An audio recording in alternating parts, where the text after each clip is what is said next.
Welcome to Chamber Talk with North Orange County Chamber. I'm Andrew Gregson, and our special guest today is Farrell Hirsch from the Muckenthaler. Welcome, Farrell.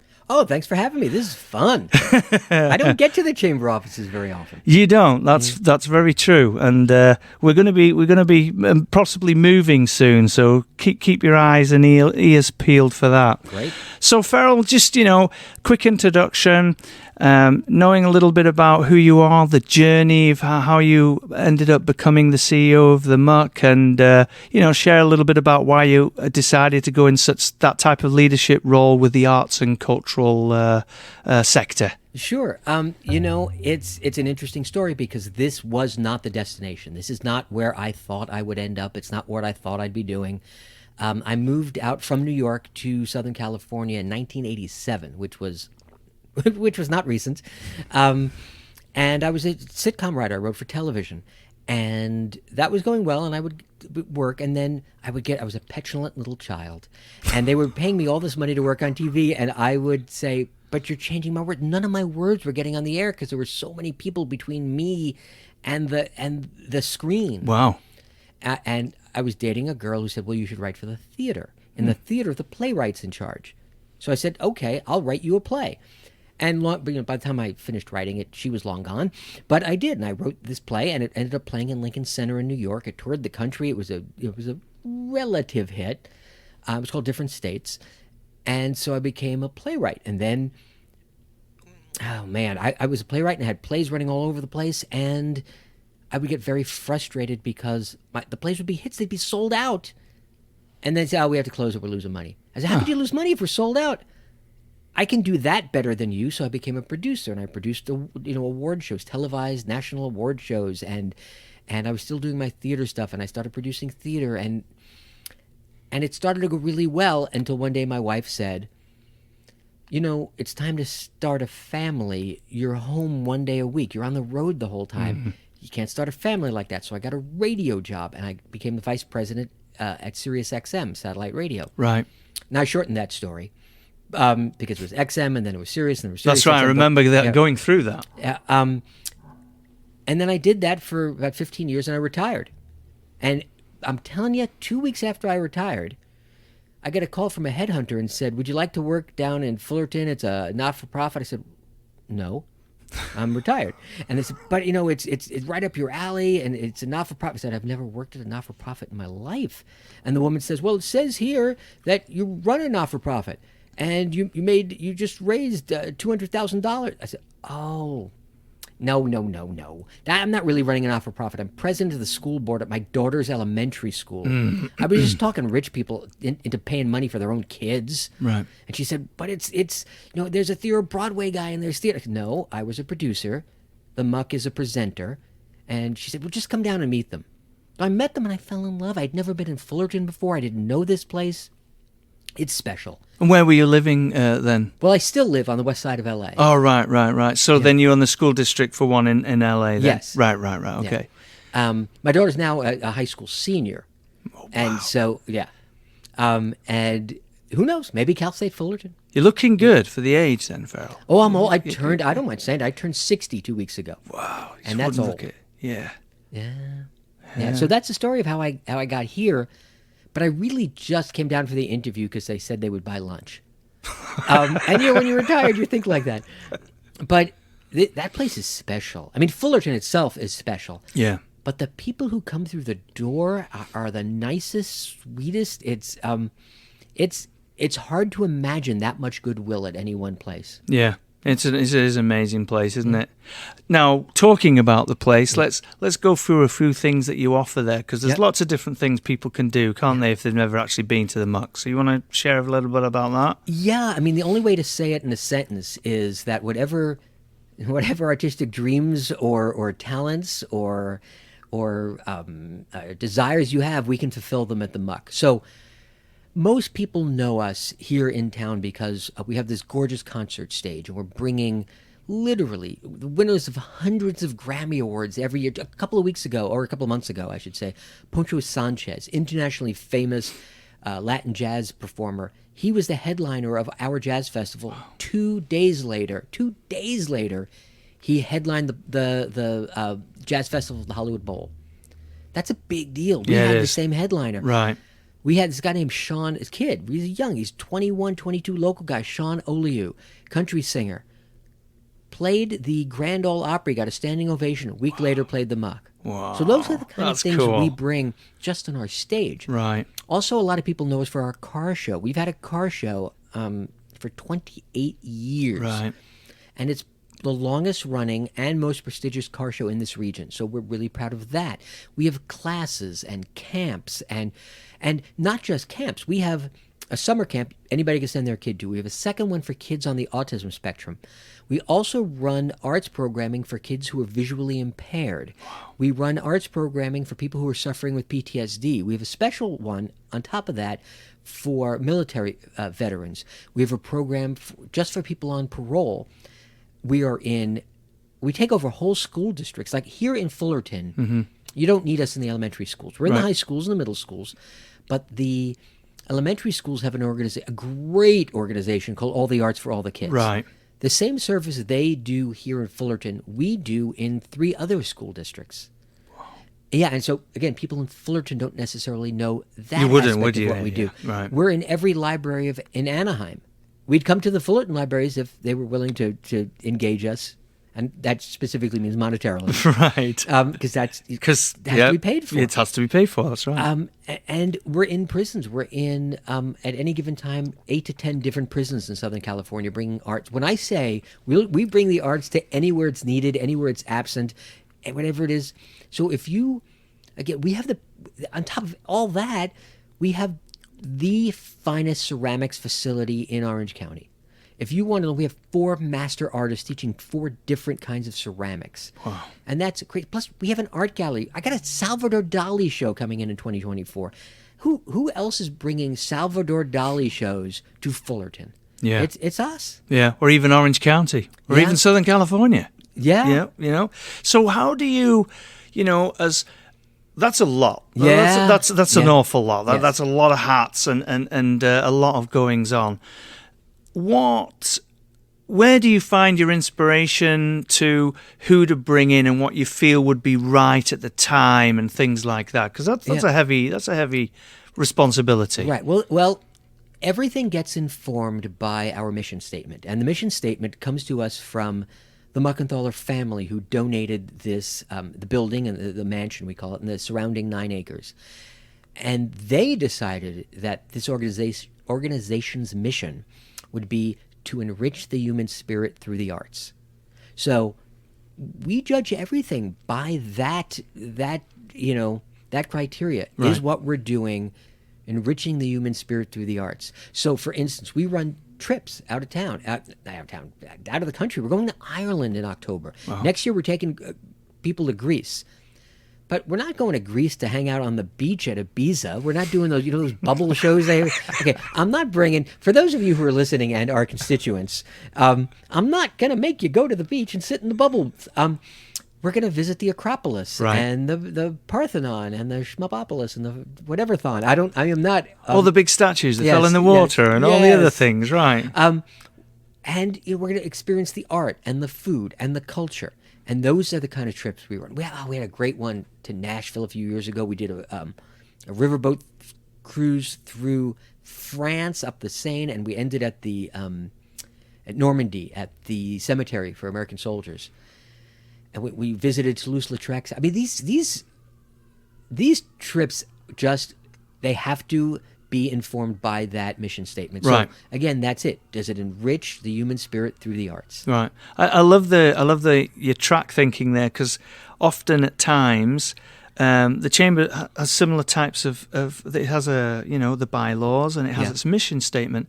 And we have a book in our archives that was written in 1893 when people dressed like Wyatt Earp were wandering around, and they wrote these things down. And sometimes it's really good, if you can't really focus on where you're going, go back to that statement, read it over and go, we'll just make it more easy, I'll go back to that. And it sets you back on track. So I love that. I love the idea of that. It's really good. So all these things that got going on with the managing of the arts, the different teachings that you do, all the classes that happen outside of the area. Yeah. How do you manage all that? That's a lot of... Well, we're not for profit, but a lot of people out there, maybe people in the chamber, people listening to this, may not realize that even if we are legally a not-for-profit, a 501c3 not-for-profit, and even though our business is the arts, we're still a business. Mm-hmm. We have to operate by normal, regular business practices, and the same things that succeed in any other business are what succeeds here. So the first thing, I would say there's only 2 rules. Now, I have an MBA. I got it during the pandemic because I had to sit in my office all day with nothing to do. I said, why not? Let's get another degree. I went home. I told my wife, hey, I'm getting an MBA. She said, great. You waited just long enough so it couldn't help your earning potential. But there's really only 2 elements. One is you got to surround yourself with the best people you can. Mm-hmm. And we do. If anybody listening knows my staff, Jeanette is a rock. Adam's a nut, but in the good way. Stephanie Vicuña, who runs our arts education department, is a dynamo. She's just phenomenal. Shireen, who's our director of development. Callie, who's also the co-artistic director of the Electric Company Theater. We have a resident theater company. That's just a great team. And so that's the first thing. First element is surround yourself with the best people you can find. Mm-hmm. And the second thing, again, you're a businessman. Everybody listening is probably in business. Mm-hmm. You got to satisfy your customers. You got to make the customer happy. Yeah. That's number one. Right. So, and again, it gets more complicated. Now, we have to do it through our mission statement, but so does every other company. Yeah. Like McDonald's has to do it through hamburgers. Yeah. They have to. Yeah. If the hamburger doesn't work, McDonald's doesn't work. Exactly. So yeah, it's really the key is the great staff and listening. So every concert is a concert every Thursday night. I'm there at every one. Wow. Well, not next week because I'll be in Seattle, but I'll be in Seattle working for the Muck, going to a conference where I try to book next season's, next year's acts. But I'm there not just at the top to grab the glory and introduce the band.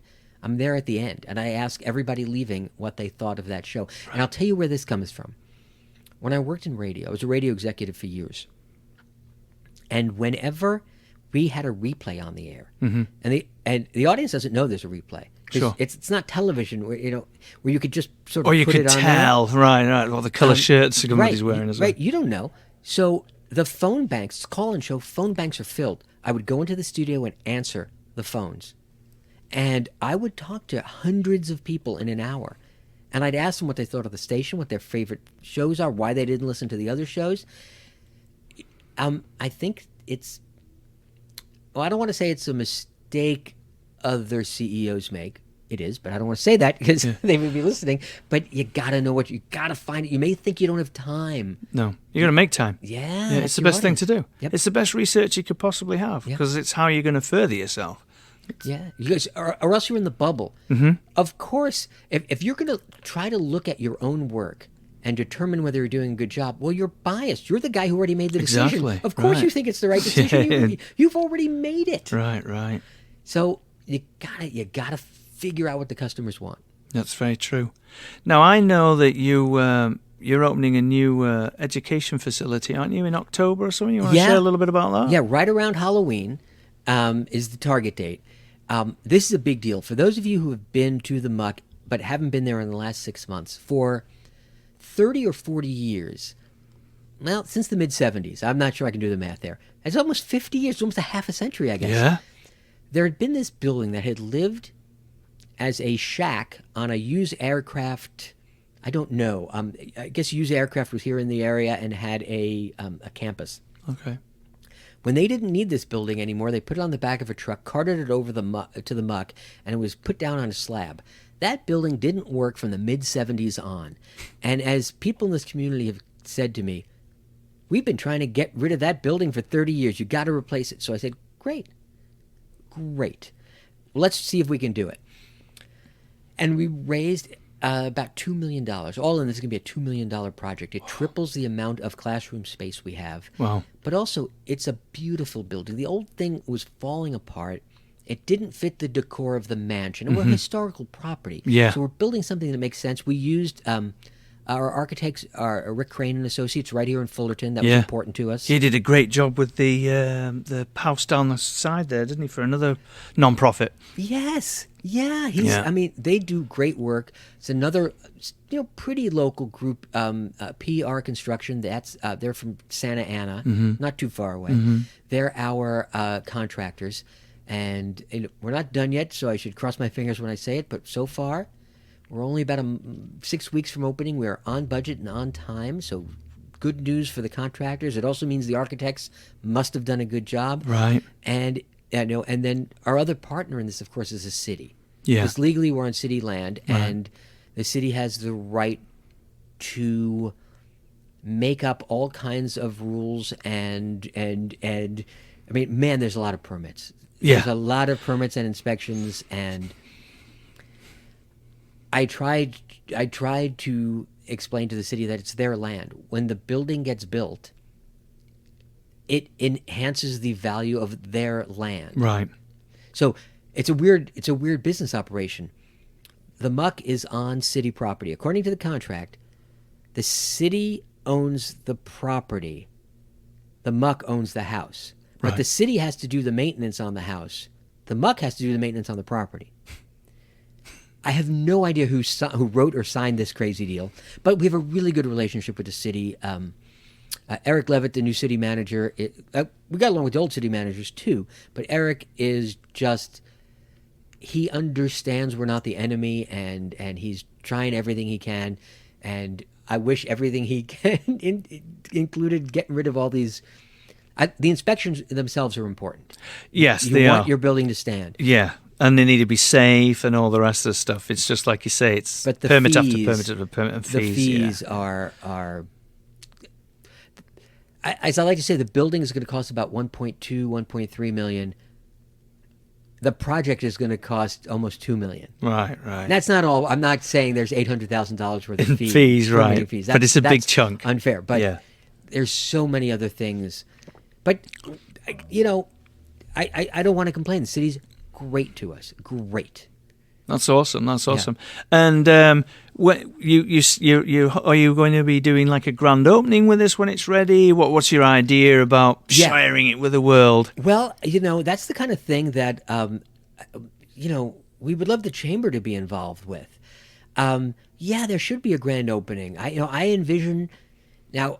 We're going to be in Ireland when the project's done, so we're going to have to wait a couple of weeks. Of course, it'll probably be mid-November. That's okay. Because I don't want to miss it. Of course you don't. No, put you the heart and soul into this. Yeah. I'm thinking mid-November, and we'd like to have like local, because this is the biggest, most elaborate, most state-of-the-art arts facility ever built in Fullerton. This is a big deal for this community. We're going to be working with thousands of people a year in and out of that building. So we want to celebrate, and we want people. So we'll make a big event out of it. We'll have a band playing. I like the idea of the ribbon cutting with the big scissors. I think it's nice that. I think that's really good. And that time of year is good. It's a little cooler. People are okay being outside. Yeah, we're taping this in August. I guess I'd do it today if I had to. But it'd be a little warm. I'm glad you tape these shows inside. That's all I'm saying. I'm much happier in here. I wouldn't like to do outside either. To go like a lobster. Now there's also a few other bits and pieces. I know you've got you've got a few art programs coming up towards this year. All year you've had them, but you've got a few more coming up. You want to share a little bit about those? Yeah, I mean it's one of the things I'm proudest of, and there's a lot of things, because I've been here about 6.5 years. The art gallery is just astounding. So this year, in 2023, there was a guy named Master Kim who has made these Gorodon, Celadon, giant ceramics pieces. You've never seen anything like it. We had his exhibit. It was so beautiful it made music play in the background. It was just incredible. We loved this exhibit, and this stuff had never been shown in the United States of America before. But so many people came to see it, and it got such notoriety. It's now doing a trip up the East Coast into different. Right now, as we speak, it's at Yale, Yale University Museum. So we're thrilled that we could be a launching pad for those kind of events. And this is the craziest story in the history of the world. We have the Salvador Dali show coming up, and here's how it happened. There's a guy named Ben Feldman who is a retired hedge fund broker. He lives in the hills of West Virginia. That's to where he retired? I guess that's how you'd say it. All right. Yeah. Because you don't want to end in a preposition, especially when you're talking about Mr. Feldman. So he's this hedge fund guy, and he was playing in a high-stakes poker game one day, and the other guy couldn't cover his bet, couldn't cover his wager. So Ben got this trunk full of stuff that he had no idea what it was, but it's all he could get, and he took it and he put it in his garage. He looked at it and he goes, "That's a bunch of scribbles." Put it in his garage and said, "Whatever." 3 years later, he's just playing on the internet, and he comes across a YouTube footage of a KABC television coverage of a Dali show that we did in 2020, which was we were the only art gallery open in the state of California during that part of the pandemic, which is why they were doing this story. Wow. We got special dispensation from the governor's office to be open. And he saw this on YouTube, and he looked at the stuff where he says, "Wait a minute, that's the same crap I got in my garage." And so he called us, and he's got 48 Salvador Dali pieces that, to the best of our knowledge, have not been shown anywhere at any gallery in, again, at least 50, 60 years. Wow. So that's the craziest story. It's just in his trunk. So we made a deal with him, and they're going to come out, and we're looking for other museums to partner with us. Right. So we've got this crazy Salvador Dali exhibit, and you think, "Oh, Farrell, look, the Muck does this world-renowned stuff," and we do. Right. But we also do an annual show of the best artwork that comes out of the Fullerton High School district. And again, it's one of the things I always say to the kids. You may or you may not think you're a serious artist, but your art is sharing the walls, same walls that a month from now we're going to have Salvador Dali's work on it. And in the past have had Jeffrey Koons and Jasper Johns and Rauschenberg and Andy Warhol and Annie Leibovitz. All these people have. Most of that is not during my time, to be fair. But all those great world-renowned artists have had their work shown at the Muck. Right. That's pretty amazing, isn't it, really? Yeah. Yeah. I'm assuming there's a lot of work going into, because you said it's in a trunk, right? So he's got to pull it out, dust it off. Yes. Is there a lot of work that goes into preparing a room? Like, did you have to special air conditioning, things like that, when you're doing art pieces that have great value? That would be great. Here's the thing. You do have to watch the temperature and the moisture. Right. Absolutely. That is paramount. Whether you have, $1 million pieces or $20 pieces, you have a stewardship, and you want to make sure you're handing them back to the artist when you're done, or in this case, the collector. Right. So we do that, and we have to have... And the numbers differ depending on what show we're bringing in, but there are really specific needs about how much insurance we have to cover, and what security needs, or what the baseline of security is. Yeah, you got to have that. Right. Now, the thing about Salvador Dali's is it's a little bit deceptive, because I don't want to get into the weeds of the art world here, but Dali worked a lot with prints, so there was no one painting of a lot of his work. He would make something and he'd make 25 copies or 50 copies or 150 copies of it. So even though he's Salvador Dali, a lot of the works are $3,000 or $5,000 or $10,000. There's not going to be any work that would really, in our gallery, that's going to be on the market at $5 million or $15 million. That's not this show. Right. And sorry, got to be honest. Yeah, no, that's okay. And I'm assuming you don't need to get permits for hanging certain arts, do you? Or does that lead into other? No, the only permits we really have to get we are a historical property. Right. So, and we're nailing things into the wall on a historic property. But that's sort of a permanent, I guess you'd call it an easement that we've got. So that's That's permanent okay. thing. Yes. Right. Let's see. Well, we do have ongoing permits. Let's say opening night, we want to have alcohol. Mm-hmm.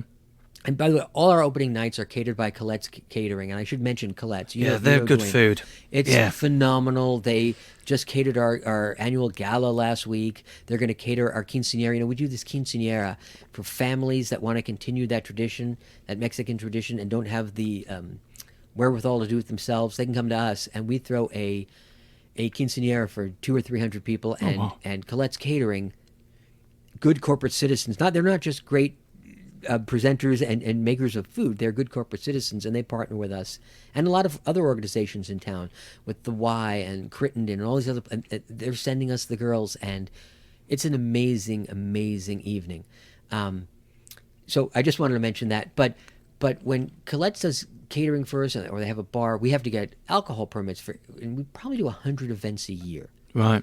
That doesn't even include the events that Colette's does, which are weddings and other bits and pieces out there. Yeah, so they'll do 100 weddings a year. So you were mentioning a little bit before, at the very beginning of our conversation, you were quite rightly so talking about figuring out what your customers like, because that makes them, or your listeners, you were talking about on the radio station, and because that's how you run your business, right? Yeah. And the chamber, we have members. That's where we get the majority of our members. And if we don't have members, we don't have revenue to do things. Right. So how do you make that up? What happens at the Muck? Well, I can certainly tell you about revenue. Right. And we're, again, as a not-for-profit, this is public information. It all has to be posted. Do you know that we're not-for-profits are legal? Well, you know this because you probably are. People can just knock on the door and demand to see your financial information. Can I have it, please? Yep, there you go. Yeah, it's a little strange, but because I'm usually, by nature, I'm a little more private. But the number one source of income for us, and it's probably about 30%, is I guess you call it rental fees or location fees. So that's anything from our friends at Colette's booking weddings, or celebrations of life. Also, if a movie is shot, I mean, that's pretty lucrative. We can be a filming location for people. So location fees are our number one source of income. Our second biggest source of income is probably, well, it depends how I would say it's our education department. Okay. The education department is huge. It's just tremendous. It's hundreds of thousands of dollars a year, but a lot of that money is grant money. Grants are misleading if you're not in the not-for-profit industry, especially with us. Most of the grants we get are what you call programmatic grants. So if some organization gives us $100,000, it's so that we can spend $90,000 of it on a very specific program. Right. We're not really making $100,000. No. We just make a little administrative fee off the top, and that's fine. That's what we do. So our education department is our second biggest source of income. The third biggest source of income is our donors, and the donors come. I would say donors and sponsors. So there's a lot of local organizations and companies that are our donors. People like Farmers and Merchants Bank, right? Like Chevron. I don't know if you know Oakmont. It's a memory care facility over here on Baston Cherry. They're a big sponsor for us. Actually, Colette's is PR Construction is one of our big sponsors. So we have a lot of local sponsorship. Right. And if they're and again, when they're throwing in $5,000 or $10,000 or whatever they're throwing in, they become a constituency unto themselves. Right. And then there are individuals in our community, and I don't know how many of them want me to mention their names, but there are people that you and I have lunch with once a week. Oh, I'm sure. Well, I do know. Yeah, yes. And they're writing us. I mean, there's in my 6 years here, I would say there's at least 15 to 20 individuals who've given six figures over that time. Yeah. And I can think of 3 different individuals who have written just a single six-figure check. Wow. One is right down the block here. I don't know if you know Craig Walker. He's a financial manager from down the block. He has, I don't want to say, he has arranged for several of the people he works with to give us big, giant checks. So Craig, he manages our endowment. So again, our endowment has doubled in the time I'm here. So for the first time, our endowment's over $1 million, and it's not because I'm here, it's because Craig is managing that. Right, that's fantastic news. That's great. Now, if anybody wants to find out more about this, what's the process? Is there a certain office they call? Is it literally get a hold of you? What should they do? Yeah, the easiest thing is just themuck.org. Themuck.org. And you don't have to spell it Muckenthaler. Nobody's going to get that. You could just themuck.org. And you could probably find all this information there about not just everything I said, but also the history. You could find the Muckenthaler the family history up there. I'll give you 2 seconds of that because it becomes relevant. They came out here, the Muckenthaler family emigrated here from a tiny town of Paxico, Kansas. And they always told the story of how they came over in these covered wagons. And there's a relief over one of the fireplaces in the mansion of these covered wagons. But here's the truth, because I was just in Paxico, Kansas recently. They came out by train. I mean, it wasn't covered wagon. That's the romantic family myth. Well, maybe they had to go in the covered wagon from the house to the train station. The house was 50 feet from the train station. I've got pictures of myself on the front porch of that Muckenthaler house and at that train station in Paxico, Kansas. But the reason I was there was because the city is the wrong term. Yeah, there's 120-something people in the town. All right, the village. But they've commissioned a mural to be made of the Muckenthaler family leaving, not because they wanted them out, but because they went on and did such great things, basically here in Fullerton. Yeah. And so they asked us for help finding a muralist, which we did. Right. And so I was out there to sort of launch the project, and I'll be back within the next few months to see the mural of the Muckenthaler family. And what do you think made them? Why Fullerton? Was it because the train station brought you here? It was probably a combination of two things. They didn't. I think what Walter Muckenthaler, who is our patriarch, I think he wanted land, and he wanted to have groves, and this was the place. This is the place then in the beginning of the 20th century, and they were citrus growers, kind of. Right. And here's a real Chamber of Commerce kind of story. Walter made a lot of money growing almost exclusively avocados and walnuts. He was, I think, the second or third biggest walnut farm or grower or grove in America. But the local group that he really wanted to lead, because they were the biggest lobby in town, was the Orange County Citrus Growers Association. So he planted 4 orange trees and 2 lemon trees at first, and that expanded. But he just planted a couple of trees so he could run the citrus grower, and he became not only the president of the Citrus Growers Foundation, but the first Catholic mayor of Fullerton. Wow. Look at that. Yeah, so there's some... That's good history, though, isn't it? Yeah, there's some Fullerton And what year was that they first came over here, Farrell? Do you remember? They came over in the teens. The house was... They started building the house in 24, and the house was completed, and they moved back in 25. Right. So we are coming up on that centennial. Yeah, no, I think about it, because so the chamber was it was formed in 1893. The city was 1890, I think, is when the stake was drigged in the ground at the bottom of Harbour and Commonwealth. Is that the Amherst Brothers? It's Fullerton. There you go. So if you think about it, and in 1893, the chamber was originally called Orange Chamber.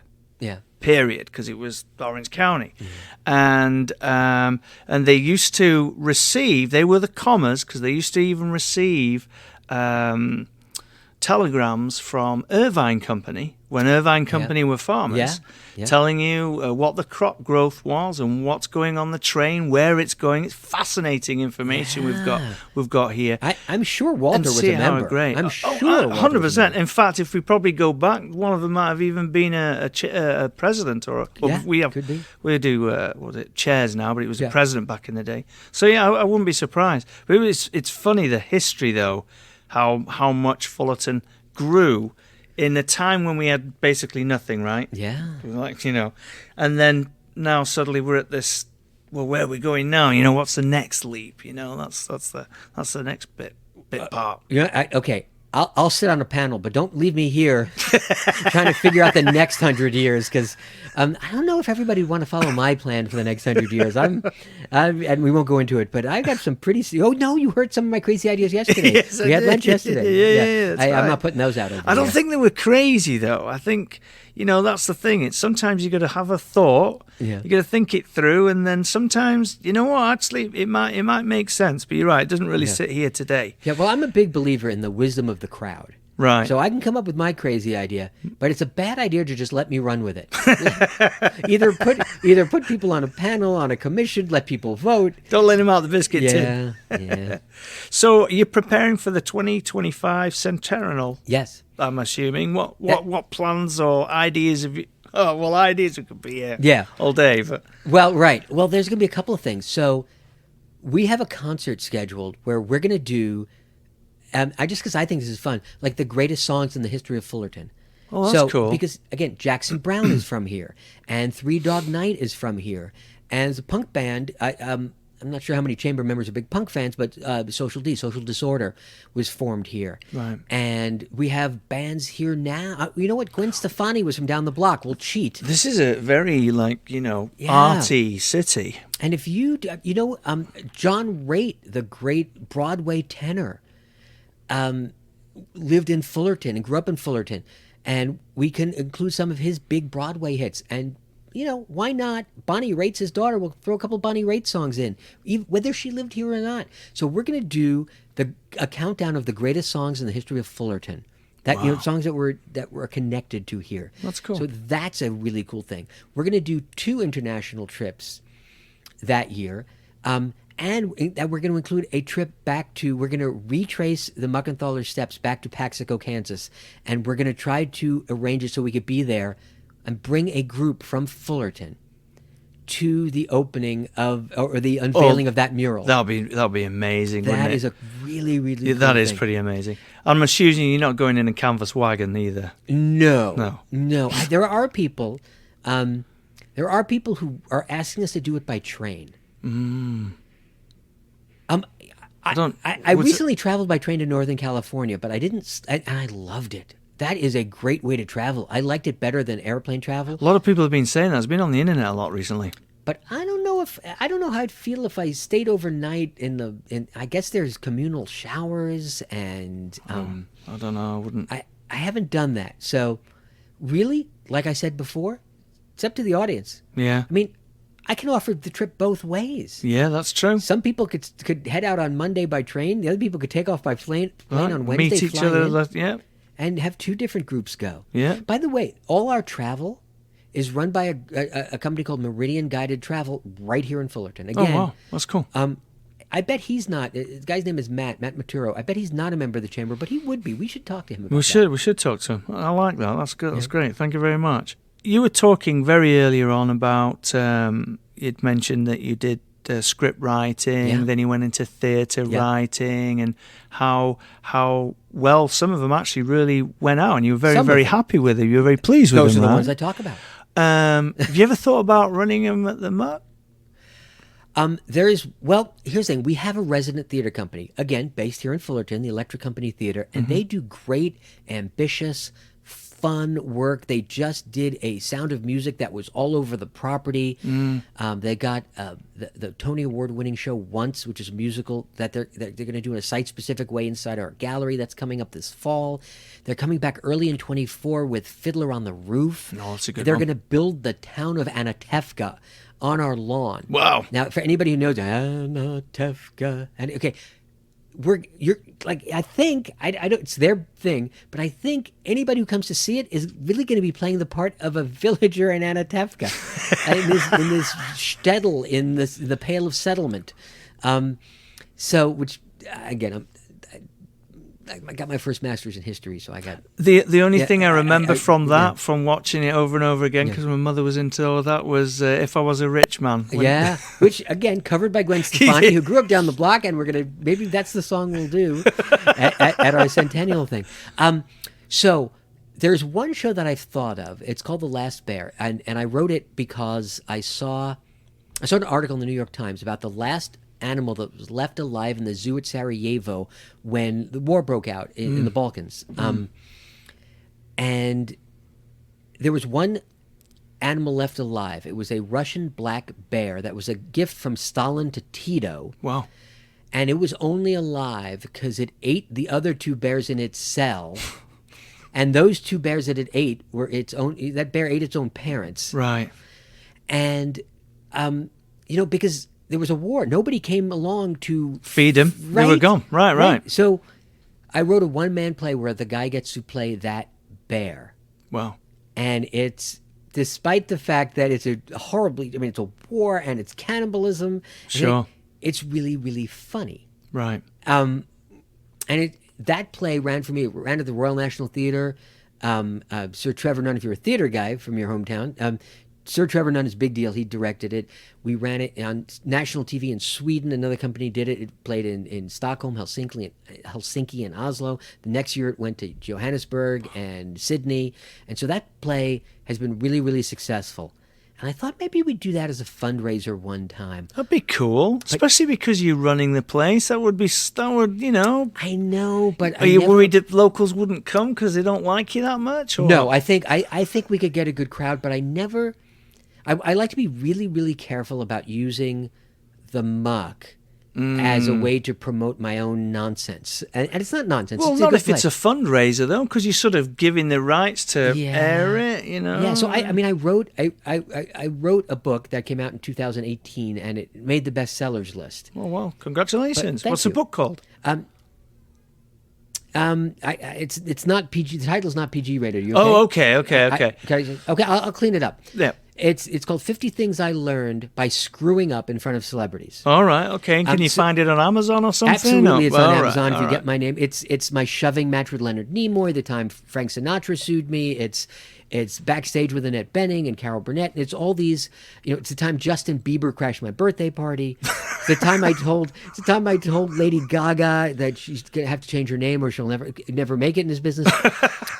So it's the day my daughter was born, and Gwen Stefani and Gavin were giving birth in the next room over, and so. But it's really is stories of me screwing up. Right. I figured I may write one book in my life, and I don't want to put it out into the universe. Like, I don't want to out anybody. I don't want to call anybody a jerk. Mm-hmm. I made an exception for Bill Cosby, because he's gotten himself into some trouble. There's nothing I could say that's going to ruin Cosby's reputation. No. But there's great stories. I worked really closely with Hugh Hefner for many years. So there's all these great stories, and in every story, I'm the guy who messes up. It's a story of what I learned. It's your story, right. That's cool. Yeah, it's on Amazon. I'm going to look for that. I promise you'll. I'm not going to promise great literature. No. I promise you'll get a couple of laughs out of it. I'm not a great book reader, but something like that would make me sit down and I'd want to read that. Yes. I like that. A lot of people tell me exactly where they sat down and what chapter they read and how hard they flushed when they were done. That's pretty cool. That's where a lot of people do this. That's right. Hey, I wrote it. Buy my book. It's okay. I'm good. I get 20% of the gross, no matter where you read it. Exactly. Even if it's gross. Exactly. Yeah. So you've done a lot of plans here, but we've talked about your family. We haven't really, as you say, you're private. I know you're very proud of your daughter and everything she does, and your wife's in public office or has been in public office. Yeah, right? She was an elected official up in LA for about 6 years. I remember, I very vaguely remember when I first started here, I watched a video, and it was when you were new at the Muck, and you were talking about, maybe I'll move to Fullerton. I don't know what it is. Have you got plans? You discuss things, what you might do in the future? Well, and this happens for a lot of families. here's the thing. My daughter, when I came down here, my daughter I think was 12. Right. And makes sense. And she was thriving. She had, let me tell you, the grades were good and the extracurriculars were good, but she had this group of friends, and still has this group of friends. These are the kids that a parent wants their children to hang out. If I had to pick friends for her, They would have been them. Yes. Wow, that's cool. And ambitious and smart and good-hearted. We never had in our house all that. You hear that mean girl stuff that goes on, and we never heard any of it. Maybe my daughter was just a bully. That's why. But no, she's not. If you met her, you'd know she's not. But we never had that kind of stuff. So, I'm of two minds. One is that, kids are indestructible. You can move a kid. Kids can handle that. They can. But you don't want to ruin that, right. do you? On the other hand, kids are so fragile that anything can destroy them. Both things are true. That's very true. That's very true. And if things are going well, I'd rather drive an hour each way every day. When you decide you're going to be a parent, you make that commitment. Yes. I grew up in New York. Everybody's dad, and those days it wasn't the moms. Mm-hmm. Everybody's dad got on the train and went into the city for an hour and then took an hour back because that's how you provide for your family. Right. So I'll do it. Yeah. I'll drive and I take Fridays off, so it's okay. Yeah. Yeah, No, so I I get don't it. I drive like every that. day. I like that idea. In fact, something I want to, from yesterday, we were talking, and one thing that really resonated with me, and we didn't really have time to say anything, but and I'm quite open about sharing it on air, is that I was mightily impressed with a short tale about when you and your wife were having a discussion about maybe going into public office, and you said, you should do it. We have a daughter and you should do it. And I just thought, that is the type of parents that I think, wow, that's just amazing. So good on you for that. That was awesome. I'm of all the things I've done in my life, I am most proud of my parenting. My daughter is, if you're going to judge a parent by the results, then I've won this game. Right. I'm a pretty good husband. I'm a good boss. I think I'm doing a good job at the Muck. But the most important job that I've ever had is the one that I'm most proud of. I really do think I've done this really well. That's awesome. Yeah. That's good. That's good for you. Good for you. Yeah. And why move? Yeah. So have you ever thought, you guys at this stage where you're thinking universities or what's happening in the future? So starting in 2020, when the pandemic hit, my daughter and I have at least once a month gone to visit college. So it's 3 years of going. We've probably seen 200 different colleges. Really? Yeah. But she wants New York.